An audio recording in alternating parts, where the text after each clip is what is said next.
আকাশবাণী কলকাতা, স্থানীয় সংবাদ পড়ছি সুদীপ বসু। বেআইনিভাবে খেলার মাঠ দখলের অভিযোগকে কেন্দ্র করে আজ সকালে সন্দেশখালীর বয়ারমারির কানমারিতে স্থানীয়দের বিক্ষোভকে কেন্দ্র করে ফের উত্তেজনা ছড়ায়। তৃণমূল কংগ্রেস নেতা শান্তনু জানা ওই মাঠ দখল করে দোকানঘর নির্মাণ করেছেন বলে অভিযোগ। গ্রামের মহিলারা নির্মীয়মান দোকানগুলি ভেঙে দিতে গেলে উত্তেজনা ছড়ায়। পুলিশ ঘটনাস্থলে গিয়ে পরিস্থিতি নিয়ন্ত্রণে আনার চেষ্টা করছে। খোলা হয়েছে অভিযোগ গ্রহণ কেন্দ্র। এদিকে সন্দেশখালী এলাকায় আন্দোলনকারী মহিলাদের মুখ্যমন্ত্রী বহিরাগত বলায় তার প্রতিবাদ ও শাহজাহান শেখ ও তার ভাই সিরাজউদ্দিনের গ্রেপ্তারির দাবিতে আজ বেড়মজুরের ঝুপখালী এলাকায় মহিলারা বিক্ষোভ দেখান। বেড়মজুরের পুলিশ সহায়তা ক্যাম্পে গিয়ে গণডেপুটেশনে জমা দিয়েছেন তারা। অন্যদিকে সন্দেশখালীতে গ্রেপ্তার আইএসএফ নেত্রী আয়েশা বিবির মুক্তির দাবিতে আজ বসিরহাট আদালত চত্বরে বিক্ষোভ দেখিয়েছেন দলের কর্মী সমর্থকরা।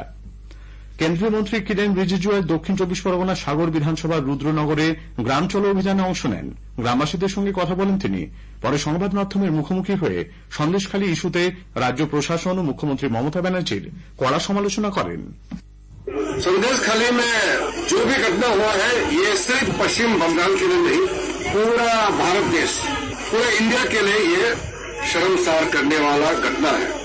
इसलिए अभी तृणमूल कांग्रेस और ममता बनर्जी का सरकार इसको छुपाने का, क्रिमिनल को बचाने का काम किया है। अभी कोर्ट से भी ऑर्डर आ गया। जो तृणमूल कांग्रेस का लीडर महिलाओं को अत्याचार किया है उन लोग बचना नहीं सकेगा। এদিকে কলকাতা হাইকোর্ট মেয়র রোডে গান্ধী মূর্তির পাদদেশে বিজেপিকে ধর্নায় বসার অনুমতি দিয়েছে। বিচারপতি কৌশিক চন্দ্র শর্ত সাপেক্ষে এই অনুমতি দিয়ে বলেন, আজ ও আগামীকাল বেলা 1টা থেকে সন্ধ্যে 6টা পর্যন্ত সেখানে ধর্না অবস্থান করতে পারবে বিজেপি। উল্লেখ্য, সন্দেশখালীর ঘটনার প্রতিবাদে ধর্নায় বসার জন্য পুলিশের কাছে অনুমতি চায় বিজেপি। পুলিশ অনুমতি না দেওয়ায় আদালতের দ্বারস্থ হয় তারা। জঙ্গলমহল শহরের দ্বিতীয় দিনে মুখ্যমন্ত্রী মমতা ব্যানার্জি আজ বাঁকুড়ার খাতড়া ব্লকের খড়বন মাঠে প্রশাসনিক সভা করছেন। বেশ কিছু প্রকল্পের উদ্বোধন ও শিলান্যাস করেন তিনি। অনুষ্ঠান মঞ্চ থেকে মমতা বলেন, আগের বারে তো বিজেপি দুটো সিট থেকে জিতে গেল বাঁকুড়ায়, বাঁকুড়া বিষ্ণুপুর দুপুরে। জেতার পরে খোঁজ নিয়েছে, জেতার পরে আর এসেছে, জেতার পর কিছু দিয়েছে। মনে রাখতে হবে, বাংলার মানুষের সম্মান, বাংলার বড় সম্মান।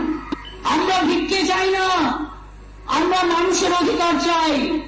বাংলার ছেলেমেয়েরা ভিক্ষে করে খাবে না, তারা নিজের পায়ে দাঁড়িয়ে খাবে। তার জন্য এত শিল্প গড়া হচ্ছে, এত ইন্ডাস্ট্রি গড়া হচ্ছে, এত রাস্তা গড়া হচ্ছে, এত স্কিম কোথাও দেখতে পাবেন? বাঁকুড়া থেকে মুখ্যমন্ত্রী যাবেন ঝাড়গ্রাম। আগামীকাল ঝাড়গ্রাম স্টেডিয়ামে হবে তার প্রশাসনিক সভা এবং সরকারি পরিষেবা প্রদান অনুষ্ঠান। 2010 সালে ঝাড়গ্রামের শিলদায় এফআর ক্যাম্পে মাওবাদী হামলার ঘটনায় দোষী সাব্যস্ত 23 জনের মধ্যে 13 জনের যাবজ্জীবন কারাদণ্ডে সাজা হয়েছে। আগামীকাল আরও 10 জনের বক্তব্য শোনার পর সাজা ঘোষণা করবেন মেদিনীপুর আদালতের 6ষ্ঠ অতিরিক্ত জেলা ও দায়রা বিচারক সেলিম শাহী। আজ যাবজ্জীবন কারাদণ্ডপ্রাপ্তদের মধ্যে উল্লেখযোগ্য হলেন মনসারাম হেমব্রম ওরফে বিকাশ, তাঁর স্ত্রী ঠাকুরমণি হেমব্রম ওরফে তারা। উল্লেখ্য, 2010-এর 15ই ফেব্রুয়ারি শিলদার ইএফআর ক্যাম্পে মাওবাদীরা হামলা চালিয়ে আগুন লাগিয়ে দেয়। নৃশংসভাবে হত্যা করা হয় 24 জন ইএফআর জওয়ানকে। পাল্টা গুলিতে মৃত্যু হয় 5 মাওবাদীর। সেই মামলায় মোট 24 জনের নাম থাকলেও মামলা চলাকালীন মাওবাদী নেতা সুদীপ চোংদার ওরফে কাঞ্চনের মৃত্যু হয়। লোকসভা ভোটের আগে রাজ্যে মুখ্য নির্বাচনী আধিকারিকের দপ্তরে আজ ফের বৈঠকে বসছে। উত্তর ও দক্ষিণ চব্বিশ পরগনা এবং উত্তর ও দক্ষিণ কলকাতার প্রশাসনিক শীর্ষ কর্তাদের সঙ্গে আজকের বৈঠকে আলোচনা হবে বলে জানা গেছে। সন্দেশখালীতে উদ্ভূত পরিস্থিতির প্রেক্ষিতে উত্তর চব্বিশ পরগনা জেলা প্রশাসনের সঙ্গে আরও একবার বৈঠকের এই সিদ্ধান্ত। জনসাধারণকে তাদের লোকসভা কেন্দ্রের বিশদ তথ্য এবং সেই এলাকায় চালু থাকা বিভিন্ন কেন্দ্রীয় সরকারি প্রকল্প ও উন্নয়ন সম্পর্কে অবহিত করতে আকাশবাণী কলকাতার সংবাদ বিভাগ শুরু করেছে বিশেষ অনুষ্ঠান ভারত বিকাশ ডায়েরি। প্রতিদিন রাত 8:50 গীতাঞ্জলি প্রচার তরঙ্গে শুনুন 10 মিনিটের এই অনুষ্ঠান। আমাদের সোশ্যাল মিডিয়াতে অনুষ্ঠানটি সরাসরি শোনা যাচ্ছে। আজকের প্রতিবেদনে থাকছে জলপাইগুড়ি লোকসভা কেন্দ্র। ছত্তিশগড়ে অ্যাপ সংক্রান্ত প্রতারণা ও জিএসটি ফাঁকির অভিযোগের প্রেক্ষিতে এনফোর্সমেন্ট নির্দেশালয় ইডি আজ কলকাতা ও উত্তর চব্বিশ পরগনার একাধিক জায়গায় তল্লাশি চালাচ্ছে। সল্টলেকের ব্যবসায়ী সুরজ চোখানির বাড়ি ও তাঁর কর্মচারী সর্বাণী ভগতের ইছাপুরের বাড়িতে চলছে তল্লাশি। পাশাপাশি হাতিবাগানে ব্যবসায়ী সঞ্জীব মোদীর বাড়িতেও ইডি তল্লাশি চালাচ্ছে।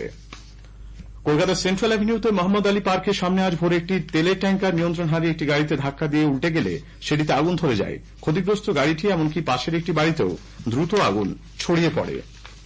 নানা অনুষ্ঠানের মধ্যে দিয়ে আজ নাট্যাচার্য গিরিশ ঘোষের 181তম জন্মবার্ষিকী উদযাপিত হচ্ছে। এই উপলক্ষে উত্তর কলকাতার বাগবাজারে গিরিশ ঘোষের বাসভবন গিরিশ ভবনে আজ সকালে কলকাতা পুরসভার উদ্যোগে আয়োজিত এক অনুষ্ঠানে রাজ্যের মন্ত্রী শশী পাঁজা নাট্যাচার্য গিরিশ ঘোষের মূর্তিতে মালা দিয়ে শ্রদ্ধা জানান। স্থানীয় সংবাদ শেষ হল।